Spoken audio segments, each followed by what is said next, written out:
Good afternoon. Good afternoon. Welcome to Eyes and Summer presents the Yokin.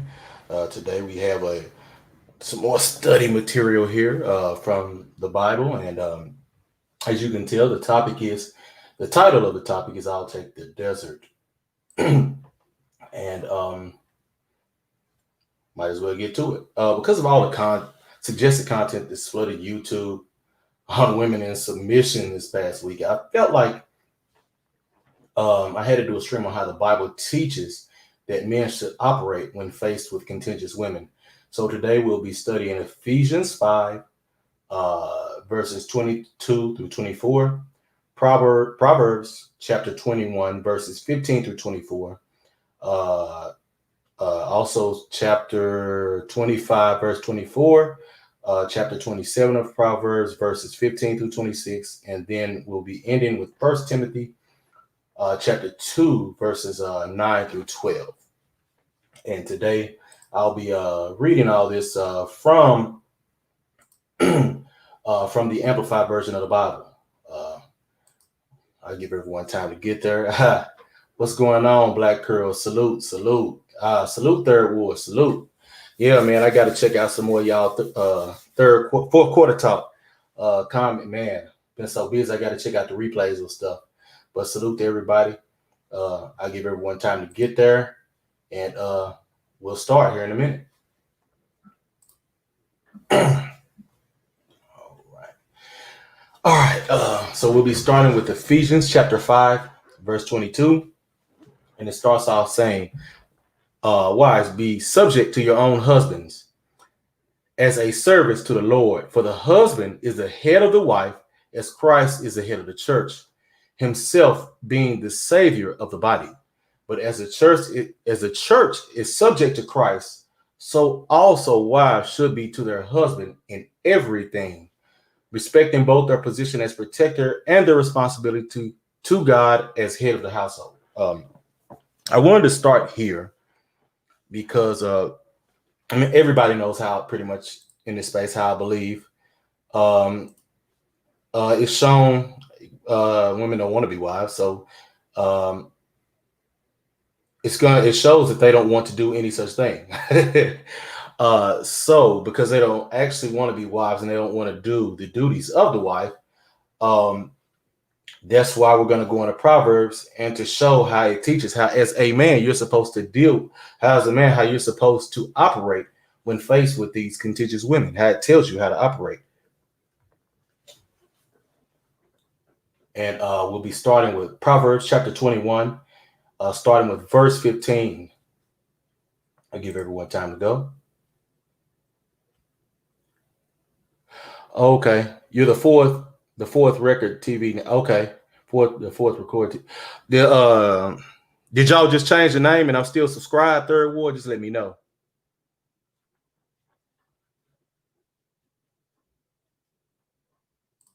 But all right, all right. Starting with verse 15, it says, "When justice is done, it is a joy to the righteous, the upright, the one in right standing with God. But to evildoers, it is disaster. A man who wanders from the way of understanding will remain in the assembly of the dead." And the way of understanding is basically righteous wisdom from God. 17. He who loves only selfish pleasure will become a poor man. He who loves and is devoted to wine and olive oil will not become rich. Uh, basically, basically, here what it's saying is people who loves only selfish pleasure will become poor. Those who don't seek you're seeking pleasure, but you're seeking you to be the only one to actually profit from it. Trying to keep it away from others. But in the end, it ends up slipping through your fingers when you try and do that. And when you're devoted to those things, you won't become rich because you're going to lose them in the end, anyways. Um, 18, the wicked become ransom for the righteous, and the treacherous in the place of the upright. Basically, what it's saying here, these individuals, they fall into their own traps. 19, it is better to dwell in a desert land than with a contentious and troublesome woman. I'm gonna stop here for a minute. This passage was the inspiration for the title and the thumbnail for today's subject lesson. It's literally telling you, like Zero says, walk away. And if you're not prepared to take it to the extreme and for the possible long haul, you're doomed to deal with chaotic and contentious women. And it's your fault for being willing to accept it, especially if you proclaim to worship God and His laws. I mean, that's pretty much how it is.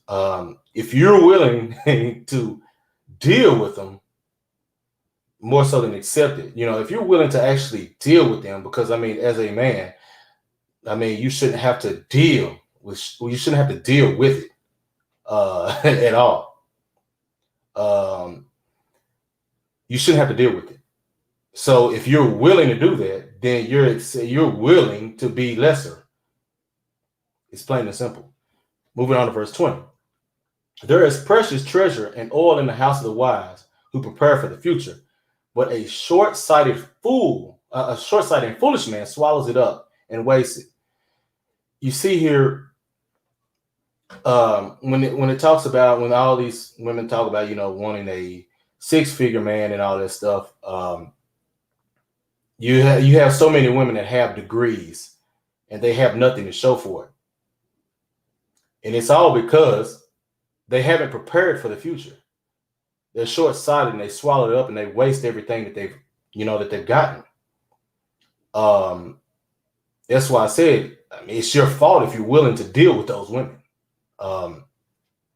And it's the women's fault for willing to deal with dudes that are the same way. So, it's on them. Moving on to 21. He earnestly seeks righteousness and loyalty finds life. Righteousness and honor. Basically, it's saying here, you're supposed to seek righteous people whose track record, the moves they make in their life, it shows that. It shows, that they're, they're not snakes. They're not stabbing you in the back, like the OJs, like the song Backstabbers, they smile in your face, but all the while, they're stabbing you back, whatever they do. You're supposed to seek to be around people that aren't like that. 22, a wise man scales the city walls of the mighty and brings down a stronghold in which they trust. Basically here it's saying, a wise man finds what his enemies have trust in, and then brings it down. And the thing is, the women have done that to the men. It's exactly what's happened. They've done that to the men. They found what they have, what they have value in, what they place their trust in, and they brought it down. And the thing is, what a lot of men have done, what a lot of men have done is put their trust in them, and they show you all the time that you're a fool for doing it, and they brought it down. So you have to do the same, because in the end they see you as an adversary. So you have to do the same with them. And what they put their trust in, what it shows is in monetary things, in money itself. So the way to bring down a stronghold is to withdraw that money from them. Don't allow them access to your money, to those things that they desire. 23, who guards his mouth and his tongue guards himself from troubles. This right here is a very powerful one right here. Basically, you can talk too much. You can tell too much. So you're inviting troubles on yourself whenever you talk too much. So if you're guarding what you say, you guard yourself from trouble. And then verse 24 says, proud, haughty, scoffer are his names, who acts with overbearing and insolent pride. And what they're saying here is insolent, meaning showing a rude and arrogant lack of respect. And we see here today, how the women have shown shown us all. They're overbearing and they act with insolent pride. They show you no respect. They're showing dudes no respect whatsoever. So why should you show them any? They're showing you. They're showing you no respect. So why should you show them any? They're showing you exactly who you are. That's why I said, if you're willing to deal with that, you're the fool.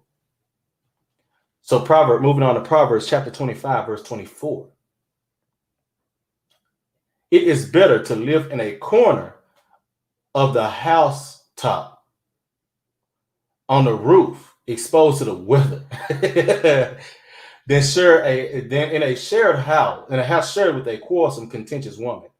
It's saying, look, you better off being on the corner. You better off being on the rooftop of a house, exposed to all the elements, rain, wind, thunder, lightning, everything, snow, than being in a house with a contentious woman.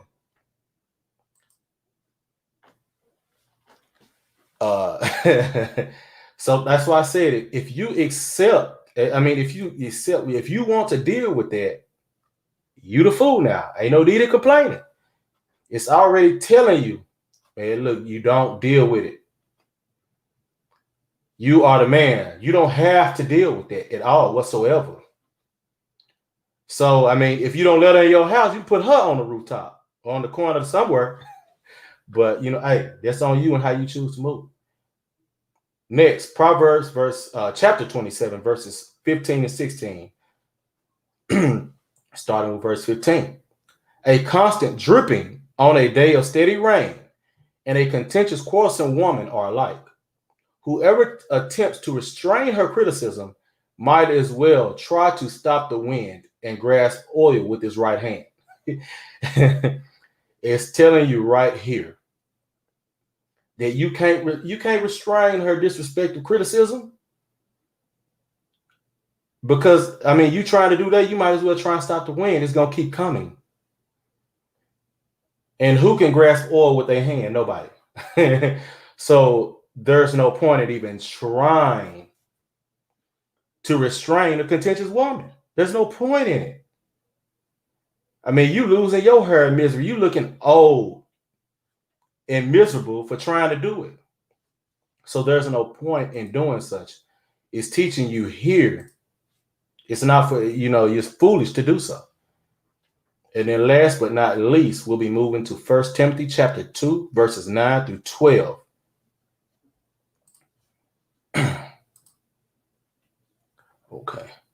Okay, I got you there. Y'all left that chance to know. Okay. I would definitely check that out. Definitely check it out. All right. Now, starting with 1 Timothy chapter 2, verse 9. Likewise, I want women to adorn themselves modestly and appropriately and discreetly in proper clothing, not with elaborately braided hair and gold or pearls or expensive clothes. So that, that's right. It right there is telling you right there, all these women, it's one that 6-figure man or whatever figure man that get that Birkin bag. She ain't right already. It's telling you right there. She ain't right already. Because she's trying to adorn herself with gold and expensive clothes, things that have no real meaning. But they claim to be something else. So moving on to verse 10. But instead adorned by good deeds, helping others, as is proper for women who profess to worship God. So now, all your women that are professing to worship God, but they're wanting to be adorned with gold and pearls, Birkin bags, all this stuff that don't mean anything. But they ain't trying to be adorned by good deeds, helping others as is proper for women to do who profess to worship God. That means that they don't worship God, they're lying. Moving on to 11. A woman must quietly receive instruction with all submissiveness. On the 12. I do not allow a woman to teach or exercise authority over a man, but to remain quiet. So it's telling you here what the women that you should that you should allow around you, what they should be, and the women who you should not, the qualities of the women who you should not allow around you. The women that you can allow around you is saying here that adorn themselves modestly and appropriately and discreetly in proper clothing. And they are instead adorned by good deeds. The main one, helping others, which is proper of women who profess to worship God. Now, the women you should not allow around you, it says here, they adorn themselves with elaborately gold, pearls, and expensive clothes. And then they don't quietly receive instruction with submissiveness, and they try to exercise authority over a man.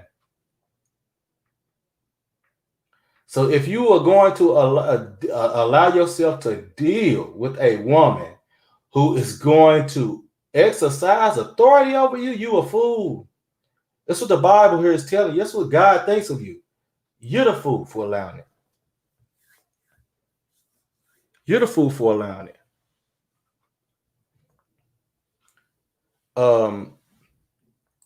Because they're gonna do it. They're gonna try, but you don't have to deal with them.